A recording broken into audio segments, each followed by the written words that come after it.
Welcome to A Funny Thing Called Business. We are 4 business owners with over 30 years collective experience under our belts, sharing the capers and triumphs of running a small business and how we now avoid perilous customer chaos and pitfalls.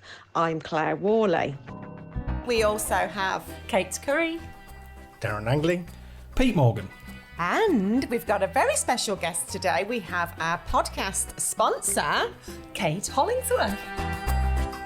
In this special episode, we've put together some of the best bits from the podcast from 2022. We've covered tax, campaigns, presentations, launching, exhibiting, pet hates and visibility, so plenty to get your teeth into. We'll be back with a regular episode next month, but we start this best of episode with a cautionary tale about tax. What's your... I feel like I need to do inverted commas here. What's your favourite memory or experience in relation to tax? I love the way we're all laughing. I know. And, you know... Tax is great. It is. Super. Yeah. Well, Tax is actually quite liberating, they say, because it removes the pressure of how to spend your own money. When I was younger, so kind of early to mid... Because I've been a freelancer, so I've paid my own tax pretty much since dropping out of college. And... dropping out. Yeah. And I just took kind of the guy that had been the accountant for my mum and dad when they were running a shop. What I didn't realise is that he didn't really know what he was talking about. So... Is that why your mum and dad were just so happy? Yeah. But for some reason, they'd not... And they knew this. They knew that he was, as bent as a dog's hind leg. And but they'd moved away from him. But not kind of said, oh, yeah, we've moved away from fella me lad. You might want to do the same. So I didn't know anything. So I just left it up to him. Never gave him receipts. Never he kind of called me once a year and go, still got your car? Yeah. You're living in a flat? Yeah. Do you ever do work at home? Yeah. All right, brilliant. I'll speak to you later. How much have you earned this year? Oh, about this much. All right then, see you later. Try, bye. And then that would be it. So one day,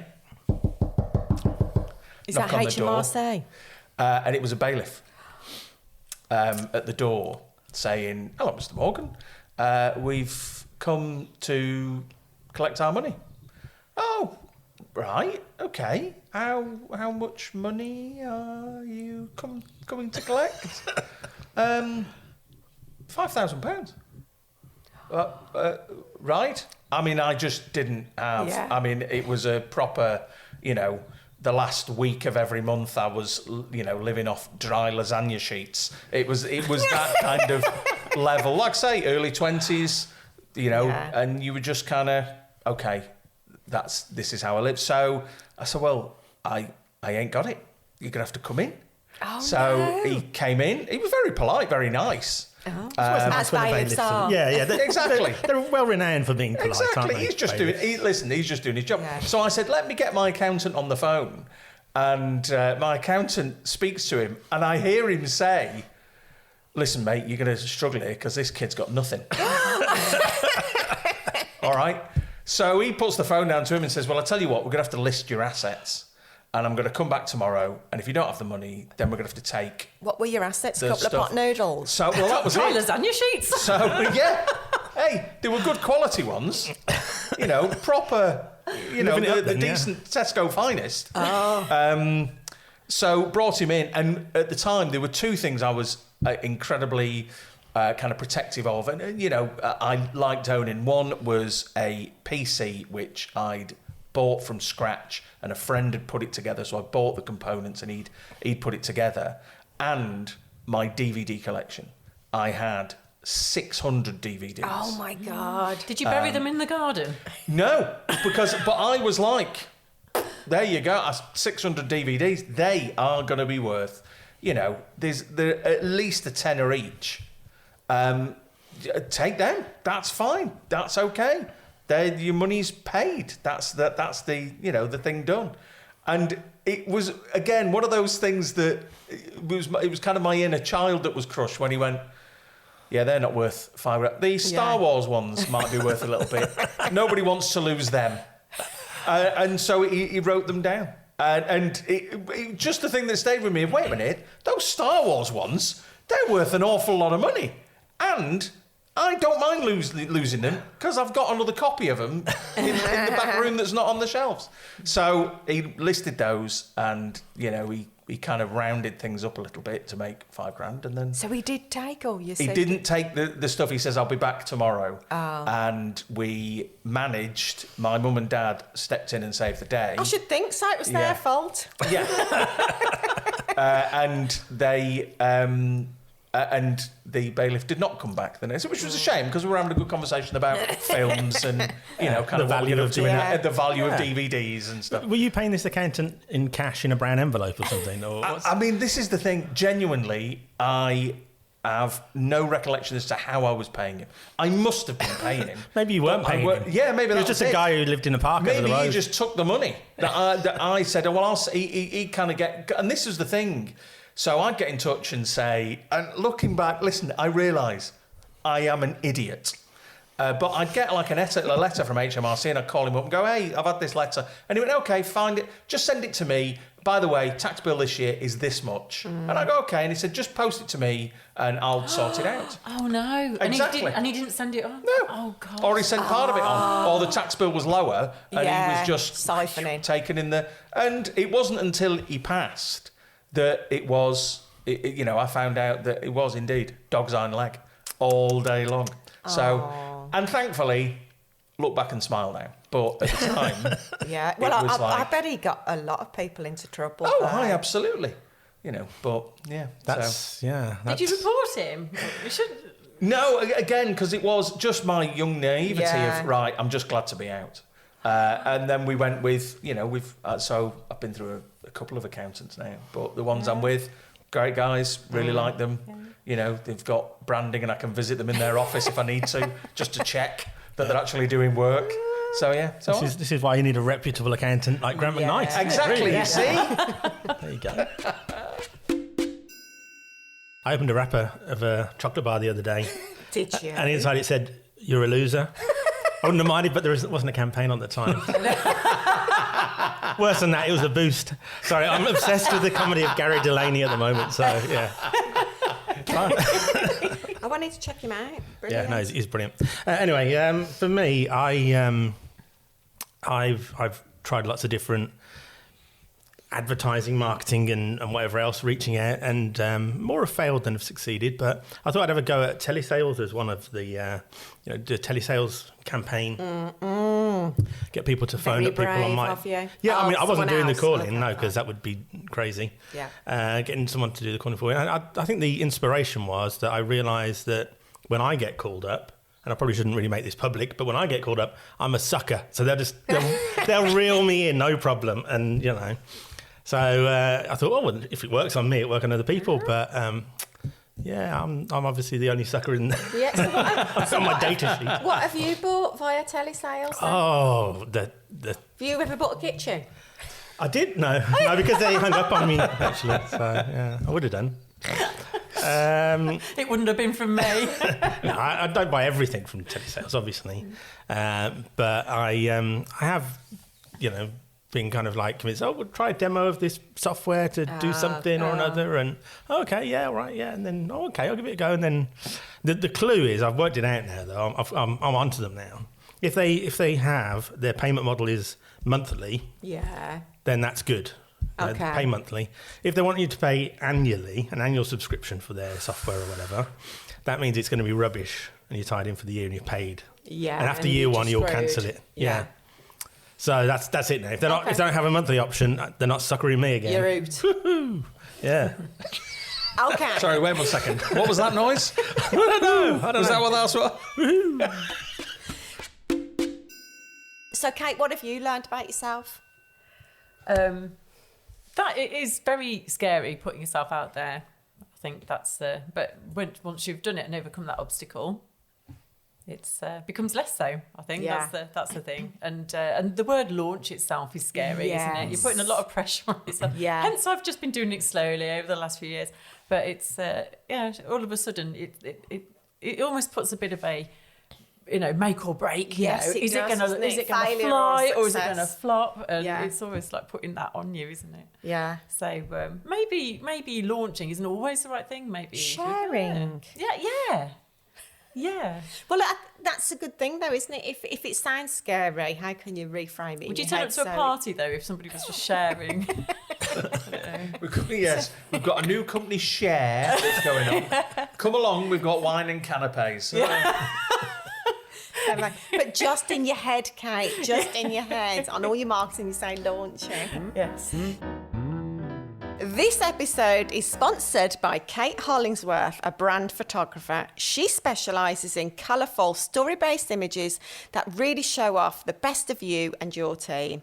With a background as a BBC TV director and over 10 years' experience as a professional photographer, Kate certainly knows a thing or two about discovering your stories, how to convey what makes you special, and how to create imagery which resonates with your ideal clients. As well as a bespoke library of images, Kate gives you a huge bonus. 30 days worth of posting prompts and ideas for using your fabulous new photos, plus a slideshow to use in your advertising. And you can get a free audit on your website and branding to get you started today. So if you're in desperate need of a profile picture that actually looks like you, or images that shows you as the approachable, friendly team you truly are, or photographs that make your website stand out from the crowd rather than being grey, boring and old school corporate, then you need Kate Hollingsworth Photography. Drop her a line or find her on LinkedIn, Kate Hollingsworth. Well, favourite memory or experience in relation to those presentations that you've done or perhaps heard from businesses in the past. So who's going to kick us off this morning? I had to go out to Amsterdam to do a presentation. Oh. What was that on? It was not on what you'd think, but that plays a part in the story. Excellent. I'm settling in. So it was to go out to talk about listeners and treating listeners and how you treat listeners and the best way to do it and stuff like that. And I'd been, obviously you prepare the presentation, you rehearse it and stuff. And I thought, actually, this is okay. There's a couple of good kind of bits in this. And I was literally flying in, doing the presentation, flying out.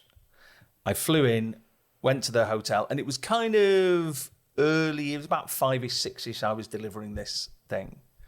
And I delivered it, and it went down a storm. I mean, laughs at every point, clapping, cheering. A couple of people stood up at the end. Were they on acid or? That is exactly what had gone on. They'd all spent the day just enjoying Amsterdam and enjoying what Amsterdam had to offer. A week later, half of them couldn't even remember what I talked about. Brilliant. But they were absolutely, I'm trying to think of a term apart from, High. stoned out of the face. But yeah, that was, so, yeah. And did you know it at the time? No, I just... Was you just thinking, not oh my God, exactly. I'm amazing? My ego was like, of course it's me, because I'm brilliant. It never even crossed my mind, because I was thinking, it's early evening, they've spent the day, probably... At the Anne Frank Museum. Oh, exactly. They've been out, checked out the museums, looked at the architecture, come back. No. They've been brownies, smoking, drinking coffee, and then coming back and laughing at this bearded idiot on the stage. That's brilliant. That sounds like a great way to spend a day, like space cakes, and then checking out Pete Morgan. That'd be brilliant. So, yeah. Let us know when you do it again. Yeah, I will do, yeah. Brilliant. Kate, what about you? Oh, I don't find anything funny about presentations at all. Just the word makes me go... Let's end the podcast there. I did get asked to do one. This is the one that stuck out in my mind when we said we were going to talk about presentations. And I'd got asked to do one. I was a member of the Institute of Directors at the time, which straight away just makes you go a bit like, oh my God, that's terrifying. And they said, we're doing a big presentation all about brand. We're going to have somebody to talk about personal brand, someone to talk about video, and someone to talk about like business brand. Would you be happy to do it? I was like, yeah, sure. It's in 6 months' time. I spent 6 months feeling gradually more and more panicky about it until the day itself. And I remember just, you know, when you feel like you're in a dream and everything's all floaty, it was just like that the entire time. I have no idea what I said. I did have some sort of presentation going on in the background, which hopefully kept me on track. But I just remember my mouth opening and closing and sound was coming out. Yeah. And I was just hoping to God that it made sense. And then afterwards, they had the Institute of Directors magazine came through the post. There was a big article about it. And there was a picture of me going, Kate Curry says you should be readdressing and refreshing your brand every 3 to 5 years. I was like, I don't remember saying that. So you had a total out-of-body experience. I completely did, yeah. I just remember feeling all these eyes like staring at me. I was terrified. Like, my heart was banging so much. But do you know what? It was a good experience because... well, I think it was. Well, it was because you had an amazing article and they quoted you perfectly. They did, yes. See, I used to hate presenting and I felt exactly the same. I used to hate it. And like my presentations when I was in corporate, I failed like the management interview several times over because I couldn't present. Right. And I'd just fall to pieces. And I had this help from someone in marketing who was brilliant for me. And she said, start your presentation off with something that's going to make you feel relaxed or make you laugh. Some space cakes. Just pop over to Amsterdam first.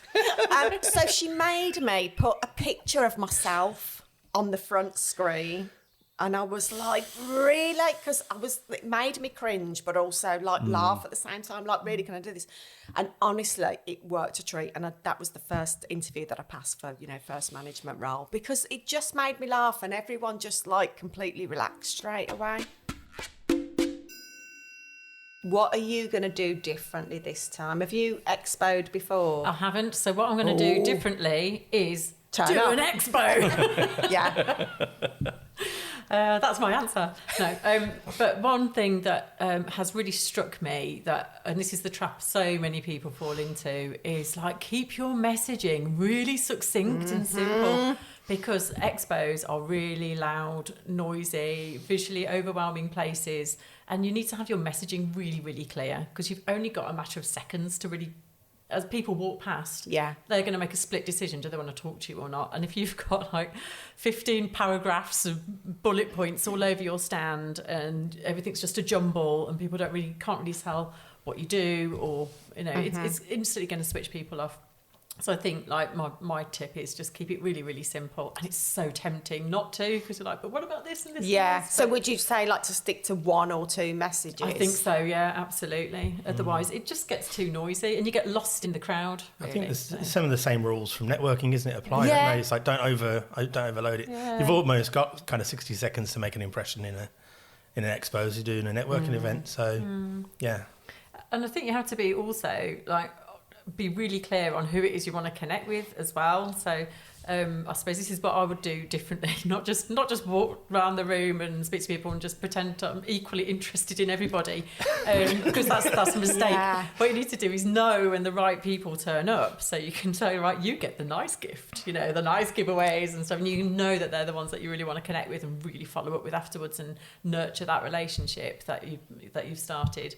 And the ones that might just be doing the old me and just going, pretending they want loads of graphic design. They don't really, they're just being polite. Yeah. But it's just trying to really work out who those people are and make sure you know when they arrive and start talking to you. I always feel like there's a load of awkward energy at expos. Like, parents at the school gate picking up your kids. Like, everyone's like, ooh, small talk and what, There's just that kind of feeling when you're walking, people behind the stands, scared about coming across as like oversellers. Yeah. The delegates scared of being sold to by the wrong people. So there's just this hold of awkward adult energy. Yeah. And when it all starts off like really energetic for the Yeah. first hour, and then after that everyone's like, oh, I'm tired now. Let's talk about perhaps some of the pet hates that come up in your own business. You know, does anything come up with clients or inquiries or your own marketing? Let's delve into it a little bit deeper. For me, and it's something we've spoken about in the past, it's clients not being able to tell the time. And kind of going, yeah, 8 o'clock at night is the perfect time to not email, because that's fine, because I don't check my emails after a certain time, but to text me or WhatsApp me at 8 o'clock at night and go, oh, I've been, and it's not emergencies, I get it, and that's fine. I have no problem doing that.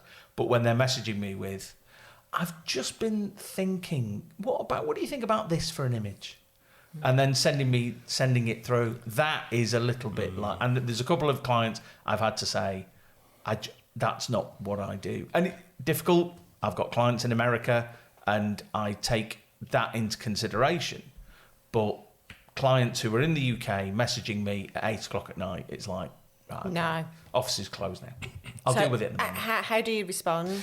At first, I would start getting into a conversation about Yeah. it. Oh, okay, yeah, no, that Because you were works, new that's and all fine. fresh behind the Absolutely. ears, weren't you? Now I'm all cynical and grizzled. And it's all, You're like, get off my phone, Leave I'm it. watching Netflix. leave it, don't make me get a personal phone and a business phone. Don't make me have a burner phone. So it has, there's a couple of them that I will kind of, and sometimes stupidly, if I'm watching, if we're sat of an evening and we're watching something that my wife prefers to me, and I'm thinking, well, I'm not really paying attention to No, this. It's nice. Pete, never Yeah. respond. Okay, fine. Never respond. Because you got- can't complain then. See, that's what Take That should have been singing about. Never respond to a WhatsApp message. That's what they should have been doing.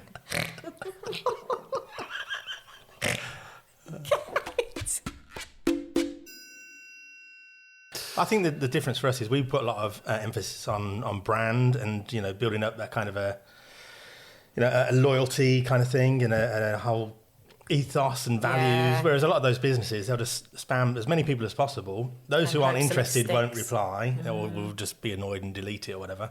If there are one person in 1,000 who thinks, oh, actually, yeah, could do with some workwear for my business, I'll give them a call. That's it, isn't it? That's their little diamond they're going for, and they're not really bothered how it looks to the rest. They've got one response in 100 emails. But then the other 999 999 are like, oh God, this company, I'd never touch them. But then Yeah. again, you're never gonna because you don't need workwear or whatever. So. See, I came back from a holiday with 3 emails from the same company, and it did sound like there was something in the opportunity.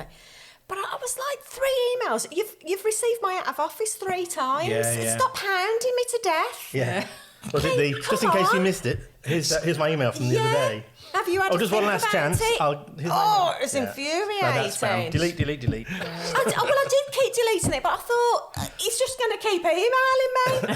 So Just one last chance to see if you're interested. One I last did- chance, I did respond today to just say I don't work with corporate companies. Sounds brilliant that you've had Pepsi on your books, but I'm not interested in working with Pepsi. Yeah.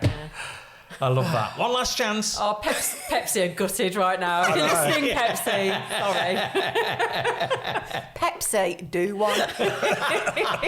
That should be their new slogan. It's really hard, isn't it? Loads of my clients really struggle with this. This is the big thing they struggle with, and it's interesting. It's because I was thinking about it just earlier. I think it's because we're so British and we're taught that being too much of ourselves anywhere is like showing off and like being something that it is a bit like showing off. We feel that people are going to judge us because we're out there all the time. Why are they doing it? And also that they're going to judge us because we're too much of ourselves. So a lot of my clients come from the corporate world originally, where especially women and men have been taught they've got to be a certain way, not talk too much about personal life because it might affect their chances in the workplace, not show too much, not be too much of anything. Yeah. So they really struggle being themselves. And I used to find that when I first started, I definitely wasn't. I'm very perky. and she will know. And I know I used to annoy people, so I'd tamp it down, and then I realised, well, It's hard work filtering yourself. Oh, really hard. Yeah, I've stopped. it's exhausting. I've stopped. And then afterwards you psychoanalyse like everything that you said and go like, You do psychoanalyse everything, and you're like, oh, should I have said that? Have I offended anybody? How did I offend them? And it's I just, know. it's exhausting. Yeah, and ultimately, they all hang out. and ultimately, people are going to judge you, whatever you're Yes. doing, whatever. Yeah. You're not going to be able to stop that judgment. No. So. No. If they want to judge you, they will judge you. Yes. There are people that will judge everything and people Yeah. that don't. And I'd rather work with people who don't. Yes. Yeah. So if you have enjoyed today's podcast, please share, subscribe and review so our fellow business owners can enjoy, be inspired and always keep focused on the fun side of business too.